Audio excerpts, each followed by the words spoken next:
दोस्तों guest teacher के form को भरने में यहाँ पर कुछ समस्याएं लोगों को आ रही हैं। तो यहाँ पर हम सबसे पहले ये देखेंगे कि अतिथि शिक्षक पोर्टल पर जब हम यहाँ पर नया रजिस्ट्रेशन करते हैं या फिर जो पुराने रजिस्टर्ड कैंडिडेट हैं वो यहाँ पर अपना आईडी सर्च करते हैं, तो दोनों ही माध्यम से उनका जो फॉर्म है यहाँ पर फिल नहीं हो रहा है। जैसे कि यदि गेस्ट फैकल्टी का किसी ने पुराना रजिस्ट्रेशन हो, दोस्तों जिनने पिछले साल रजिस्ट्रेशन अपडेट किया था उनके साथ तो ये समस्या नहीं है, लेकिन पिछले साल यदि किसी ने अपडेट ना किया हो तो उनके साथ यहाँ पर बहुत समस्या आ रही है। नया रजिस्ट्रेशन आप गेस्ट टीचर के लिए मध्य प्रदेश में अतिथि शिक्षक के लिए यहाँ पर नहीं कर पा रहे हैं, खासतौर से उन लोगों के लिए जिनकी समग्र आईडी रजिस्टर्ड बता रहा है, या तो फिर जैसा है आपकी समग्र आईडी रजिस्टर्ड है और मोबाइल नंबर ऑलरेडी रजिस्टर्ड यहाँ पर बता रहा है। तो इन सब समस्याओं को हम यहाँ पर देखेंगे। सबसे पहले हम यहाँ पर ये देख लेते हैं कि समग्र ई-केवाईसी का जो ऑप्शन यहाँ पर दिया हुआ है, इसके थ्रू जब हम यहाँ पर अपनी समग्र आईडी फिल करते हैं और नए जो न्यू रजिस्ट्रेशन है वो रजिस्ट्रेशन यहाँ से स्टार्ट होता है। तो जो पुराने रजिस्ट्रेशन है जो यहाँ पर एक तो अपडेट नहीं बताते हैं, डिसेबल बता रहे हैं, तो एक बार इस प्रोसेस को हम यहाँ पर करके देख लेते हैं कि क्या समस्या आ रही है और उसका समाधान यहाँ पर क्या है। नमस्कार दोस्तों, welcome to V plus online service.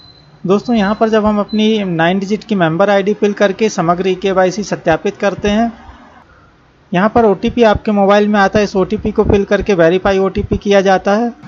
तो दोस्तों इस तरीके से हमारे यहाँ पर जो रजिस्ट्रेशन है वो यहाँ पर ओपन हो जाता है। लेकिन जी इस रजिस्ट्रेशन फॉर्म को जब हम यहाँ पर कंप्लीट फिल करके नीचे की तरफ आते हैं, दोस्तों यहाँ पर हम इस प्रॉब्लम को देख रहे हैं कि किस टाइप की प्रॉब्लम आती है। यदि यही प्रॉब्लम आपके साथ आ रही है तो हम इसका सॉल्यूशन यहाँ पर देखने वाले हैं। यहाँ पर सबसे नीचे जब आप सेव की बटन दिखाई देती है, सारा फॉर्म यहाँ पर कंप्लीट करने के बाद जैसे ही आप यहाँ पर सेव करते हैं, यहाँ पर आप देखते हैं समग्र आईडी ऑलरेडी एग्जिस्ट बताता है। तो दोस्तों ये समग्र आईडी यदि ऑलरेडी एग्जिस्ट है, इसका मतलब ये है कि आपका जो है फॉर्म ऑलरेडी पहले ही फिल हो चुका है, लेकिन यहाँ पर आपको फॉरगेट पासवर्ड करके अपडेट करना होता है। लेकिन एक समस्या यहाँ पर और भी है, तो उसे भी हम यहाँ पर देख लेते हैं। जिनका ऐसा शो हो रहा है कि समग्र आईडी ऑलरेडी एग्जिस्ट या फिर मोबाइल नंबर ऑलरेडी एग्जिस्ट, ये भी किसी किसी के में आता है और किसी किसी के में ये ऑप्शन आता है कि आपका जो आईडी पासवर्ड है वो डिसेबल कर दिया गया है। तो उनके साथ क्या समस्या है, तो सबसे पहले तो इसे ओके करेंगे। दोस्तों यहाँ पर जब होम पेज में आने के बाद जैसे कि आपका समग्र आईडी से रजिस्ट्रेशन नहीं हो रहा है या तो फिर मोबाइल नंबर से रजिस्ट्रेशन नहीं हो रहा है, तो यहाँ पर आपको नो योर आईडी करके आपको सर्च करना रहता है कि आपकी आईडी पता चल जाए, ताकि आप फॉरगेट पासवर्ड करके उसे रिकवर कर सकें। तो जब हम यहाँ पर क्लिक करते हैं तो यहाँ पर भी आपको कुछ समस्या आती है। तो यहाँ पर आपको सबसे पहले तो आपकी फिर से एक बार 9 डिजिट की मेंबर आईडी या मोबाइल नंबर जो है इस बॉक्स में फिल करना होता है। इसके बाद आप सर्च बटन पर क्लिक करते हैं। अब इतना करने पर आपके सामने नीचे आपकी डिटेल आ जाती है। इस डिटेल में यदि आपको यहाँ पर गेस्ट आईडी मिल जाती है तब तो आपका काम यहाँ पर बन गया। लेकिन जिन लोगों को यहाँ पर गेस्ट आईडी नहीं दिखाई देती है, सिर्फ 0 लिखा रहता है, चलिए वो कंडीशन भी मैं आप लोगों को बता दूं। तो देखिए दोस्तों यहाँ पर ऐसा नॉट जनरेटेड लिख करके आ जाता है, मतलब गेस्ट आईडी जो है आपकी नॉट जनरेटेड लिख करके आ रही है। तो ऐसी कंडीशन ऐसे अभ्यर्थियों के साथ हो रही है, एप्लीकेंट के साथ हो रही है, जिन्होंने अभी जो अपना फॉर्म फिलअप किया था पिछले कुछ 1-2 सालों पहले फॉर्म फिलअप किया होगा, तो उनकी समग्र से केवाईसी है और उनका मोबाइल नंबर भी रजिस्टर्ड है, लेकिन वो पुराने पोर्टल पर 2.0 पर पोर्टल पर रजिस्ट्रेशन है। चलिए मैं पोर्टल भी आपको खोल करके ओपन करके यहाँ पर बता दूँ। पुराना जो पोर्टल था वो एजुकेशन पोर्टल 2.0 था और अभी जो नया पोर्टल है 3.0 है। तो पुराने पोर्टल को हम यहाँ पर ओपन करेंगे, GFMS यहाँ पर गूगल में सर्च करेंगे और जो पुराना पोर्टल था, ये पोर्टल जो पुराना पोर्टल है ये था। तो दोस्तों यहाँ पे आपका जो रजिस्ट्रेशन है वो ऑलरेडी यहाँ पर आपका है, इस कारण से आप जो है आपका फॉर्म यहाँ पर फिल नहीं हो पा रहा है। तो दोस्तों आपको ये प्रॉब्लम तो समझ में आ गई। अभी तक जो हमने इसमें देखा, अभी तक के वीडियो में, ये हमारी प्रॉब्लम थी। अब इसका सॉल्यूशन यहाँ पर क्या है, तो दोस्तों यदि आपका भी रजिस्ट्रेशन यहाँ पर है तो आप यहाँ पर केवाईसी का ऑप्शन और पुराने मोबाइल नंबर को चेंज करने का ऑप्शन दिया हुआ है। यदि मोबाइल नंबर के कारण समस्या आ रही है तो यहाँ से आप चेंज कर सकते हैं। ये समस्या बहुत कम लोगों के साथ यहाँ पर सॉल्व होगी। जो असली सॉल्यूशन है वो आपको फिर से न्यू जो पोर्टल है यहाँ पर आने पर ही दिखाई देगा। न्यू पोर्टल पर 3.0 पोर्टल पर आने पर आप नीचे आकर के देखेंगे शैक्षणिक सत्र जो नोटिफिकेशन एक ऑर्डर सर्कुलर जारी हुआ था, इस ऑर्डर को हम यहाँ पर ओपन कर रहे हैं। इस ऑर्डर को जब हम यहाँ पर ओपन करते हैं तो नीचे की तरफ आपको आना होगा। यहाँ पर आप देखेंगे जो समय सारणी दी हुई है, तो यहाँ पर सबसे पहले नंबर पर जो चीज़ दी बताई गई है वो यहाँ पर ये है कि जो नवीन आवेदन है वो आपके 2 मार्च से 11 मार्च तक चलेंगे। अब इसी के नीचे एक सेक्शन और लिखा हुआ है जो सेकंड नंबर का ऑप्शन है, जो नए आवेदन है उनका जो पंजीयन हुआ है और तो उनका सत्यापन जो है 4 से 11 तक होगा। 4 से 11 मार्च तक उनका सत्यापन चलेगा।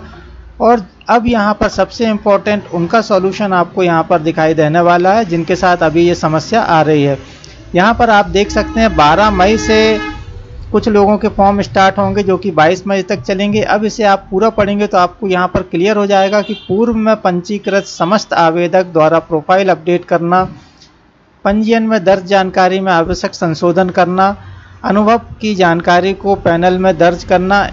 तो ये तो सेक्शन रहा उनके लिए जिनका कि पुराना पोर्टल में रजिस्ट्रेशन है या नए पोर्टल में पुराना रजिस्ट्रेशन है, उसे आप यहाँ पर करेंगे तो वो लोग इसको कर सकते हैं। लेकिन जिनका 2.0 पोर्टल में रजिस्ट्रेशन है, आप अच्छे से यहाँ पर एक बार देख लेंगे, जिनका 2.0 में पंजीकृत है, ऐसे आवेदक 3.0 पर उसको अपडेट करने के लिए उनको भी यही डेट बताई गई है। मतलब तीसरे नंबर का जो सेक्शन है तो इसमें 2 पॉइंट है, पॉइंट नंबर 1 और पॉइंट नंबर 2। तो ऐसे आवेदक जो पोर्टल 3.0 में पंजीयन करना चाहते हैं, जिनका अभी 2.0 में पंजीयन है और अपनी प्रोफाइल अपडेट करना चाहते हैं, यहाँ पर उनका जो गेस्ट आईडी है वो उनको यहाँ पर नहीं दिखाई दे रही है। तो 100% ये सत्य है कि यहाँ पर उनका जो प्रोफाइल है वो 2.0 में रजिस्टर्ड है, तो वो 3.0 पोर्टल में शो नहीं हो रही है। तो उनके लिए भी यहाँ पर जो आवेदन तिथि बताई गई है 12 मई से स्टार्ट होगा उनका यहाँ पर फॉर्म अपडेट होना। तो इसे आप लोगों को बहुत केयरफुली देख लेना है।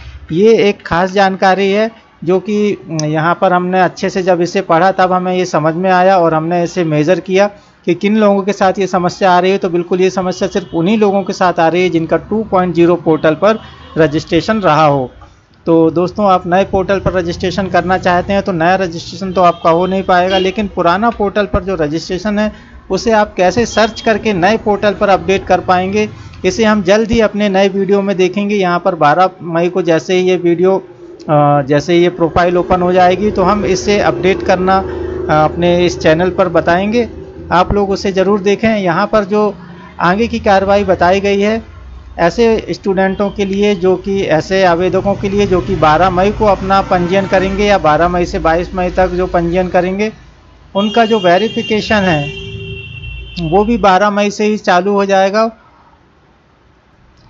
तो दोस्तों, इस तरीके से ऐसे आवेदक जो 2.0 से 3.0 पर आना चाहते हैं उनको 12 तारीख तक अभी वेट करना होगा, उसके बाद ही उनका जो सॉल्यूशन है वो यहाँ पर निकलेगा। तो दोस्तों, ये थी महत्वपूर्ण जानकारी इससे संबंधित। तो दोस्तों, अगर ये जानकारी आपको लगता है कि बिल्कुल सही बताई गई है तो आप वीडियो को बने रहें और यहाँ पर आपको चैनल को सब्सक्राइब कर लेना है। इसी प्रकार की और नई जानकारियाँ अतिथि शिक्षक से संबंधित आपको यहाँ पर दी जाएंगी। तो दोस्तों, फिर मिलेंगे इसी प्रकार की किसी नई जानकारी के साथ। दोस्तों, इसके रिगार्डिंग यदि कोई भी क्वेरी हो, कोई कमेंट्स आपको लगता है, कोई सवाल आपके मन में हो तो आप कमेंट्स करके पूछें। मेरे पास उसका यदि जवाब होगा तो मैं आप लोगों को ज़रूर साझा करूँगा। फिर मिलेंगे किसी नई जानकारी के साथ। तब तक के लिए नमस्कार।